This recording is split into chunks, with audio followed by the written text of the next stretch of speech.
ये कहानी है एक किसान की जिसमें बेमौसम बरसात से उसकी फसल खराब हो जाती है।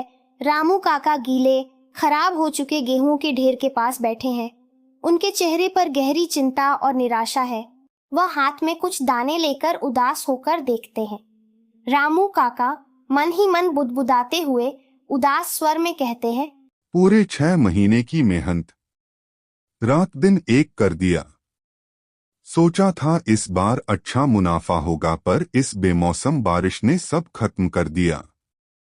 सब मिट्टी हो गया। वह जमीन पर पड़ी रीढ़े गेहूं को देखते हैं और एक आह भरते हैं। तभी दूर से सेठ जी आते हुए दिखाई देते हैं। सेठ जी एक साफ सुथरे कपड़े पहने खेत के पास आते हैं।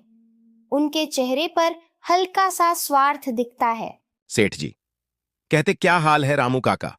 सुना है तुम्हारी फसल को बड़ा नुकसान हुआ है। रामू काका कहते हैं, नमस्ते सेठ जी।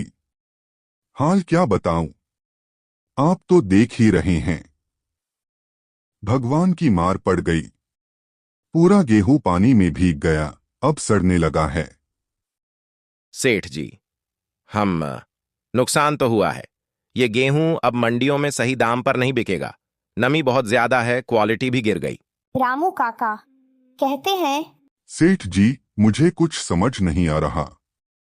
अगर यह नहीं बिका तो मेरा कर्ज कैसे उतरेगा, घर कैसे चलेगा?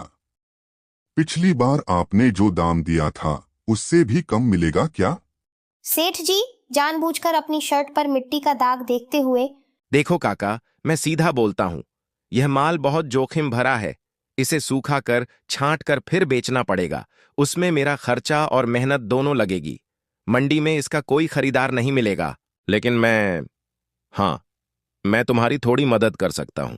रामू काका उम्मीद की आखिरी किरण के साथ, कितने दोगे सेठ जी? मुझे बस इतना मिल जाए कि मेरा कर्ज उतर जाए। पिछली बार जो भाव था उससे पूरे 500 प्रति क्विंटल कम दूंगा।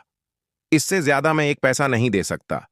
बाजार का हाल खराब है और तुम्हारा माल भी।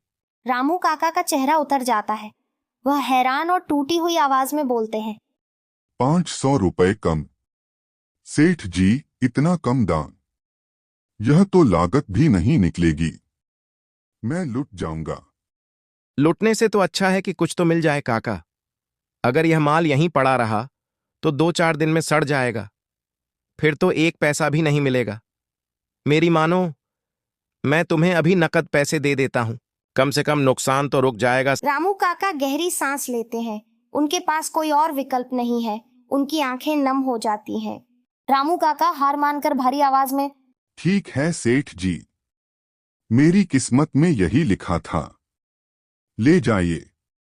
मेरी मजबूरी का फायदा उठा रहे हैं आप, पर मेरे पास कोई और रास्ता नहीं है।